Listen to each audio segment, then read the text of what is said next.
Hi guys, welcome back to my channel. If you're new here, welcome. I make videos about financial independence, getting out of debt, and just generally sort of bossing life and doing well in life. So if that's something you're interested in, do hit the subscribe button below and let's get started.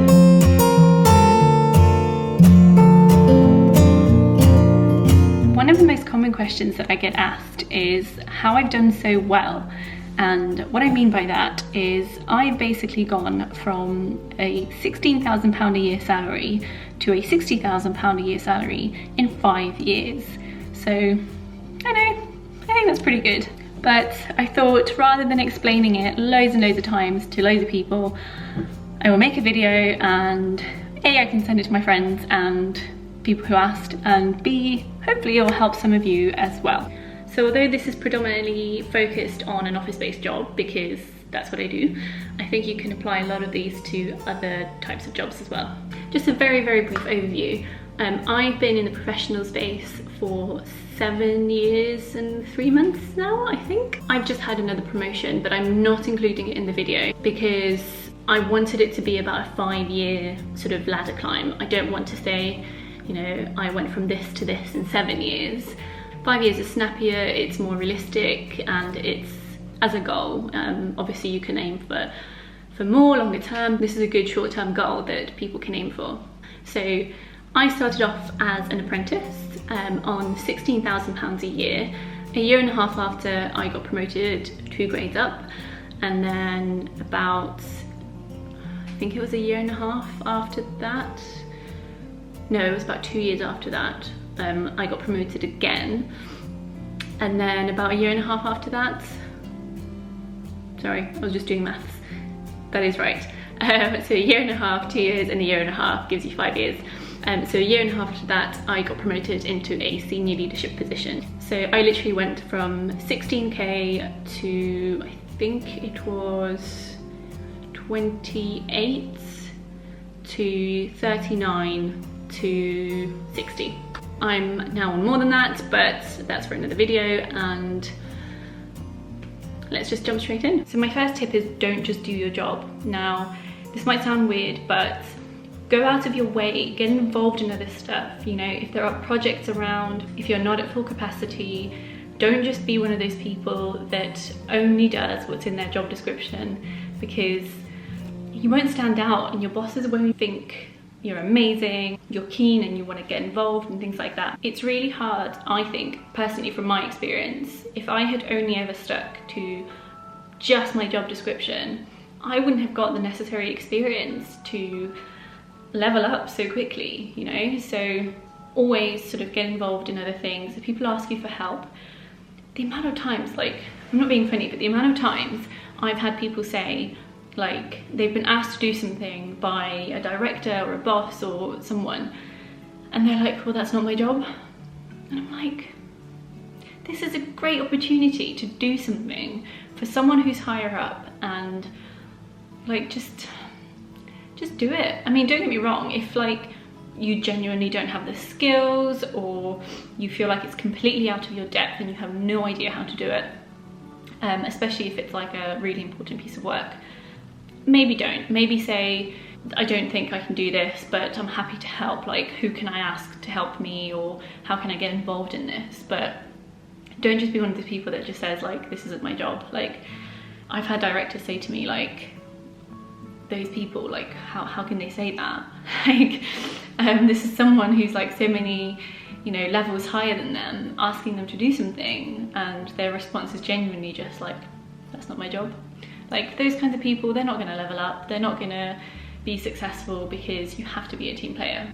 That sort of follows on to my second tip, which is take initiative. If you see something that's inefficient, that isn't working right, you know, change it. Make sure you ask the right people, but get involved, change it, you know, make spreadsheets more efficient, you know, processes, anything. And also, if you can, try to preempt problems. So if you've had a past experience where you've seen something happen as a result of something, and you're now in a new job, new area, and you can see the same kinds of problems like starting to build up, preempt them. Say to your boss, say to your director or your business or whoever that you think this is going to become a problem and you think you should get ahead of it. they'll appreciate it. Companies like people to take initiative, and those are the kinds of people that go far. So tip number 3 is keep on learning. Like, don't just think that your employer will tell you what to learn when. Find learning opportunities. Can they send you on a course? You know, if you deal with Excel, can they send you on an Excel course? Can they pay for one?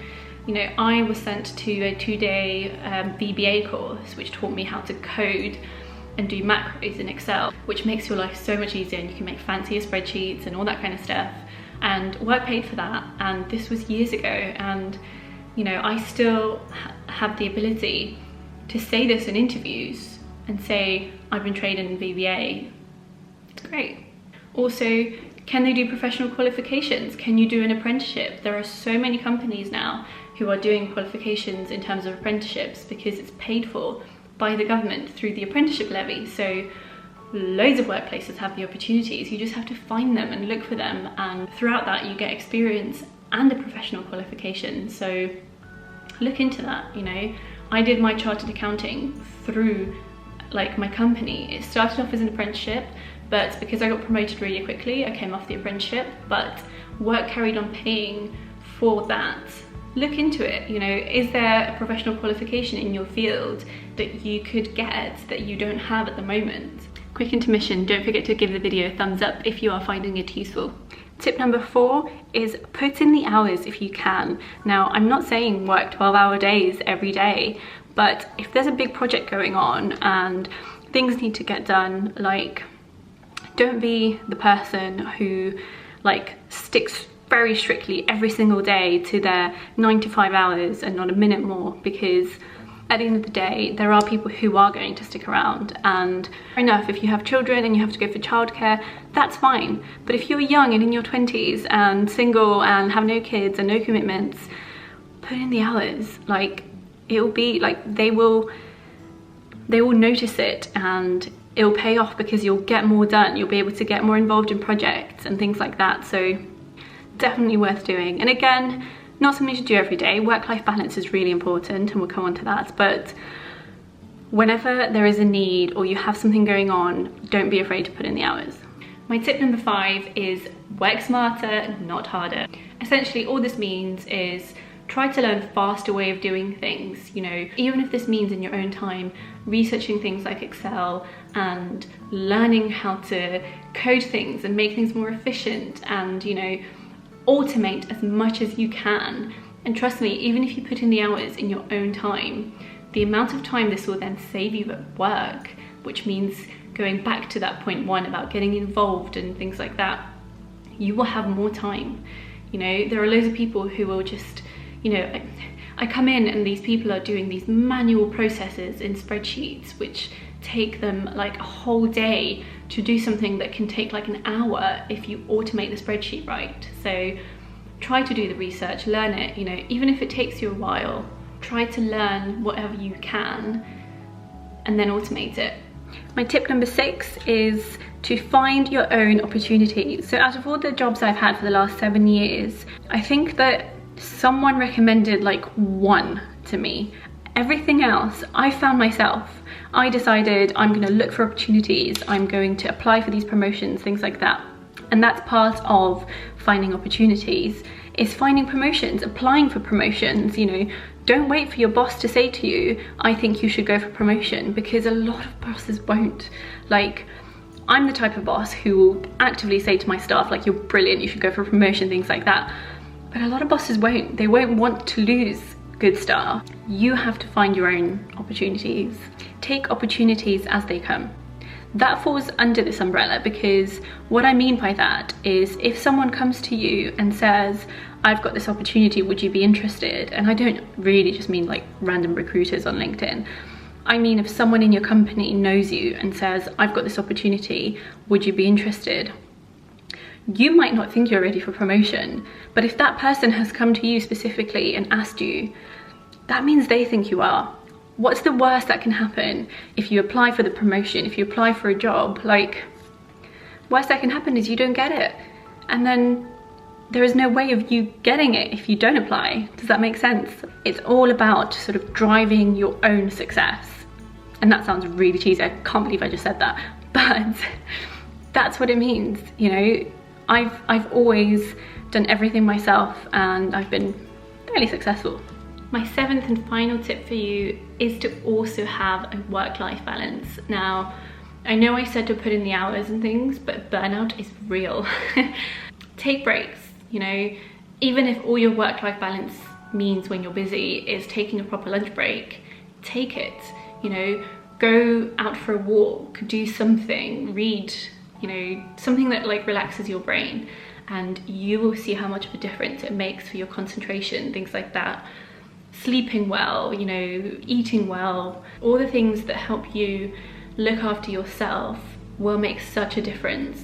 When I'm like burnt out, I don't concentrate as well, I don't do my work as well, I'm more frustrated, I have less patience, and all of that has an impact on my main job. So I just cannot stress enough the importance of a proper work-life balance.